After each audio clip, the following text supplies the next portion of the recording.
Hey guys, it's Neil. Today I'm going to teach you how to spin a basketball on your finger. So first, you want to practice doing this on your palm.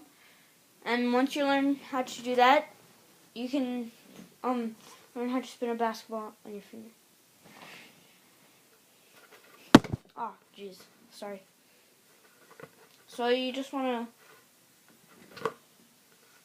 to spin it like that, just like you're doing it on your palm. But spin your finger like that, and which finger is more comfortable, then that's the finger you're gonna spin with.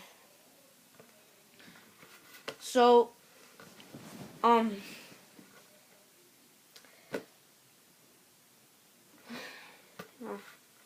so you just spin it like that, and for me it's comfortable to do it with my middle finger.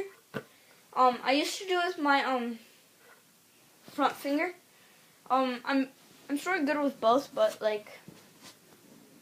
still